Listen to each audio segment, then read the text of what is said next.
Magandang araw mga ka-truth teller.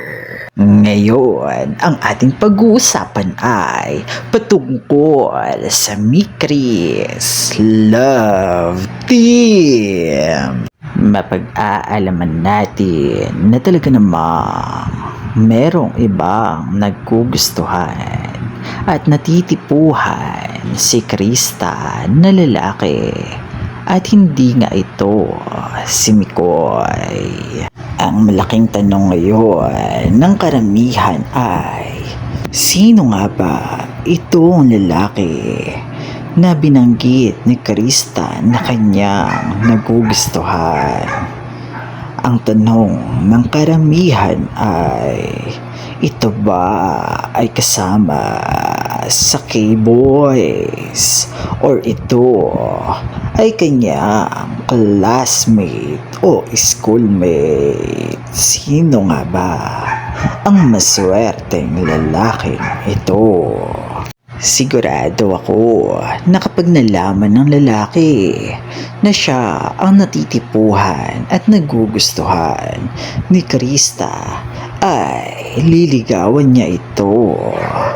Siyempre, hindi na tayo magtataka kung magustuhan din siya ng kanyang nagugustuhan, dahil tayo na rin mismo nakakakita na talaga namang napaka-talented na bata ni Krista. Napakaganda, napakatalino, at napakagaling pang makipagsalamuha sa mga tao. Kaya talagang natural na lang kung maraming lalaki ang ma-attract at magtatangkang manligaw sa kanya. At wala naman talaga ang karapatan si Mikoy na magselos. Wala siyang karapatan na masaktan dahil love team lamang sila. Ang bumabagabag ngayon sa isip ng mga tao ay, saan nga ba papatungo ang love team na ito? Kung ang magka-love team ay isang batang babae na nag-uumpisa pa lamang i-explore ang kanyang buhay at sabik na maranasan ang mga hindi niya pa nararanasan.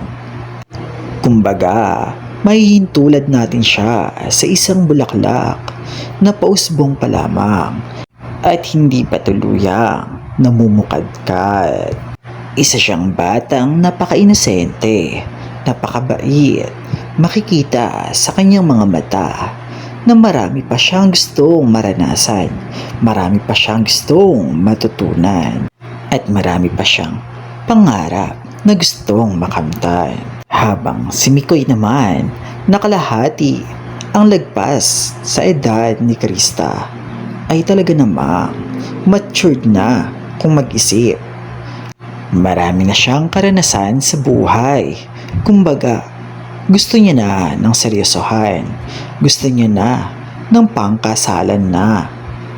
Hindi na uubra ang mga pakilig-kilig na lamang, ang mga pa-sweet-sweet na lamang, ang mga pa-papi-papi love.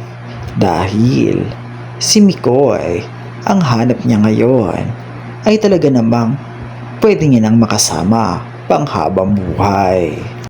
Pwede nating mahintulad si Mikoy sa isang luma at sirang electric fan. Steady na lamang, hindi na gumagalaw pa, hindi na lumilingon pa. Puwera na lamang kung biguin tayo ni Mikoy at siya ay mambabae o humanap ng ibang babae na talaga namang ikakasakit ng kanyang magiging kasintahan. Tuwing nakikita ko sila sa personal, ay talaga namang nakikita kong masunurin naman sila pagdating sa mga script na ibinibigay ni Kalingap Rab. Excited akong malaman kung saan ang patutunguhan ng love team na ito. Sana lamang ay hindi sila matulad pa sa iba pang love team na nasira. Yun lamang mga ka-truth. teller.